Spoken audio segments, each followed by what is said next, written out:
Ggwanga erya Uganda President agamba 1896 yajja abantu bali obukadde 15 abaali baliwo wabula katuli obukadde 42 naye nga abavubuka abali okuta emyaka 15 n'abiri tebalina mirimu era nga ebitundu 93 ku 100 avubuka mu ggwanga erya Uganda emirimu tebagirina nga batono nnyo abalina emirimu nga n'abagirina ensasula yagyo si nnungi nnyo. Ekyo nakyo kiyinza okubeera nga kiremesa enteekateeka President gy'alina ey'okubeera ng'etambula kuba bannansi bangi tebalina mirimu nga mu ggwanga erya Uganda osanga system eya nepotism nga mutuufu eno si tribalism wabula nepotism okubeera nti mwana wattu omulimu gwani akumanyi okitegeera ye tribalism yo kyeriko eri kubeera nti ggwanga limu lyeriba ligenda mu maaso n'okuba nga likola omulimu. Kati mu Uganda tulina nepotism nyingi nti okufuna omulimu kitongole kyonna ekya gavumenti oba ofiisi yonna olina kubaako ani akumanye bingi mu ggwanga erya Uganda era biyinza okulemesa enteekateeka y'omukulemesa eggwanga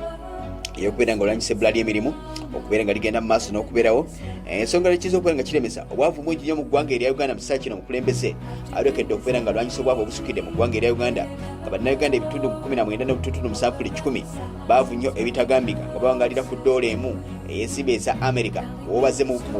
percentage n'oteeka mu muwendo gw'abantu obukadde 8 bw'abantu mu ggwanga erya Uganda n'emitwalo 3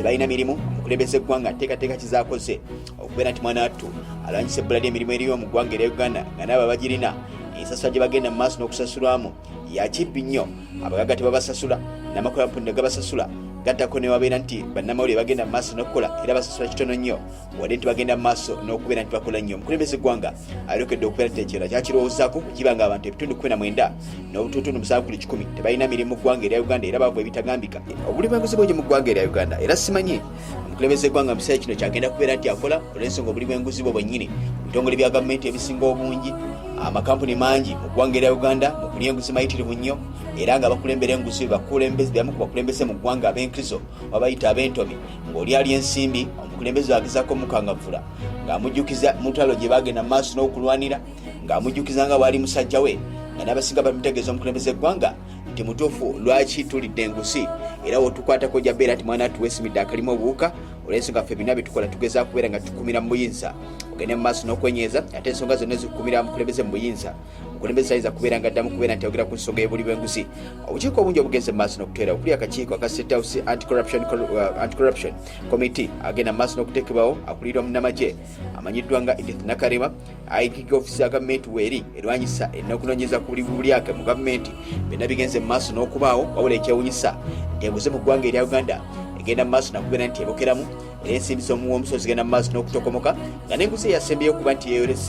yeeyolekedde mu kuteekateeka emikolo gy'okulayira omukulembeze eggwanga we bagambye obumbi 7 bw'ensimbi eza Uganda wabula nga nanoonyesa obumbi 7 bw'ensimbi eza Uganda bwe bwagenze amutuufu saalabyewo ekiraga nti enguzi ne bakungu bennyini aba gavumenti mwe bali bagenda mu maaso n'okugyenyumirizaamu era abangi bagaggawadde nnyo mulembe guno olw'okulya enguzi nga teri agenda mu maaso n'okubakwatako olw'ensonga nti bavaafe bamukulembeze eggwanga ate era balwana naye nga n'abasinga bali mu bifo eby'enkizo eby'eggwanga batya okuswazibwa era nga kisobola nnyo okubeera nti ovaawo n'owaabya bwe baba bagenda okubyaba nga bategeeza omukulembeze eggwanga nti bino byenkola bikuyamba kukumira mu buyinza ekindi omukulembeze eggwanga kyawulirize nnyo era n'asalawo okubeera nti naye mwana wattu asigala ng'agenda mu maaso n'okwazaganya so buli bwenguzi mu ggwanga erya Uganda bukyali buyitirivu nnyo n'ekitongole ekiramuzi kyennyini era embeera y'okulya enguzi ekyegenda mu maaso n'okubeera nti yeeyoleka kizibu nnyo okubeera ng'osinga omusango mu ggwanga erya Uganda enguzi nga tolidde nga ovuganya ne mugagga olw'ensonga omugagga ajja kukwata enguzi agiwa abalamuzi bagende mu maaso n'okuba nti basala emisango mu ngeri gye baagadde se byonna ogenda mu maaso n'okubitulula nti bannayuganda bali mu kaseera akazimu nnyo era mu kiseera kino ekya 2026 singa munnayuganda nabo batokoze nnyo wadigenda mu maaso n'okulya envuufu ebitongole bya gavumenti okuba nti bingi bifumbekeddemu abali b'enguzi ayinza kubeera nti agenda mu maaso of course nakubeera nti abakwatako olw'engeri gye bagenda mu maaso n'okwasaganyamu ensonga zabe ze bagenda mu maaso n'okukola so nolwekyo munnayuganda olina okubeera nti weesiba bbiri olina okubeera nti mwana wattu okola ennyo okubeera nti gwenyini weetereza embeera nga gavumenti navaayo okubeera nti ekuyamba obeera nti ofunye ekigenda okubeera nga mwana kikuyamba. Sanja kiyise ekya 2016 ekibbata kyali kiyitirivu nnyo gavumenti yavaayo okubeera nti ekola ekisoboka okubeera ng'eyamba bannansi nga neetwogera bannansi bangi bakyagenda mu maaso n'okubeera nti babundabunda n'abakungu ba gavumenti bangi abali mu kibbattaka nga n'ekyasembeyo minisita Musa Echeru eyagenze mu maaso n'okubeera nti yakubye bannaddiini mu bitundu ey'amambuka g'eggwanga nsonga za byattaka weekibeera nga abakungu ba gavumenti bangi bakyalina obuyiza bw'amagye era obulagira bannansi bagende mu maaso n'okutulugunyizibwa ensonga y'ekibbattaka yandigenda mu maaso n'okubeera nti yeyongera bweyongezi mu kisanja kino ekya 2026 wadde pulezidenti yaweze okubeera nti abakwasiganyako naye ate ekibbattaka ky'omu ggwanga erya Uganda kyandeyongera abakungu ba gavumenti abangi abakyeyagaliza okufuna ebingi alina okusigala nti mwana attu beeyagalira mu byobugagga mu ggwanga erya Uganda. Kino nno kitaddewo embeera eyokuba nti munnansi omwavu ali ku ttaka tamanyi kyagenda kuba nti akola olw'abakungu abangi aba gavumenti okusigala nga bakozesa ebitongole ebyokwerinda okukunya bannansi omuli ebitongole bya poliisi omuli amagye n'aba ADO abafuzi ekizibu era nga alabiseeko mu nkaayana z'eby'ettaka bingi nga bagenda mu maaso n'okuzeetobekamu. Kino kyandibeera nga kiyinza obutatambula bulungi olw'omukulembeze eggwanga erya Uganda Yoweri Kaguta Museveni wadde nti yaweza okubeera nga abalwanirira naye olw'ensonga nti ate